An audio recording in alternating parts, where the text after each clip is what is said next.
500 to 1000 rupeesக்கு நீங்க demand பண்ணி போயிட்டே இருந்தீங்கன்னா உங்களோட டைம் அண்ட் எஃபர்ட் வந்து ரொம்ப வேஸ்ட் ஆகும். So kindly validate your time.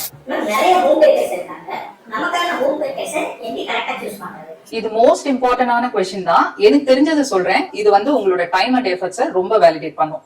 Number 1, அந்த ஆடோட லிங்க் நீங்க ஃபர்ஸ்ட் எடுத்த உடனே கிளிக் பண்ணாம just go through their page. So நீங்க பேஜை பாத்தீங்கன்னா அவங்க எவ்வளவு வருஷமா ஒர்க் பண்ணிட்டு இருக்காங்க, அவங்களோட ஒர்க் எப்படி இருக்கு, ப்ரொஃபஷனல் பேக்கரா, ஹோம் பேக்கரா, ஹாபி பேக்கரா அப்படின்றது உங்களுக்கு ஒரு ஐடியா கிடைக்கும். நெக்ஸ்ட் அதே பேஜ்ல ரொம்ப முக்கியமானது கண்டிப்பா ரிவ்யூஸ் போஸ்ட் பண்ணிருப்பாங்க.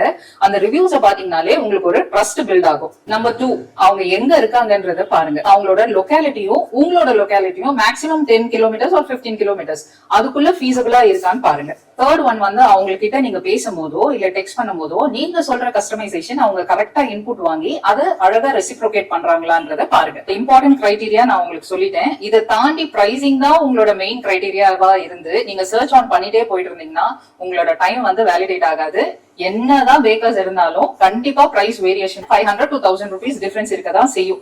சோ 500 to 1000 rupeesக்கு நீங்க டிமாண்ட் பண்ணி போயிட்டே இருந்தீங்கன்னா உங்களோட டைம் அண்ட் எஃபர்ட் வந்து ரொம்ப வேஸ்ட் ஆகும். So kindly validate your time. இது வந்து 3 kg இது ஃப்ரெஷ் கிரீம்ல செய்யறது. சில பேர் வந்து ஒயிட் சாக்லேட் கமாஷ்ல செய்வாங்க. சோ இது மாதிரி டிஃபரன்ஸ் இருக்கிறதுனால தான் ஒரு ஹோம் பேக்கர்ஸ்க்கும் பிரைசிங் வந்து டிஃபரன்ஸ் இருக்கு.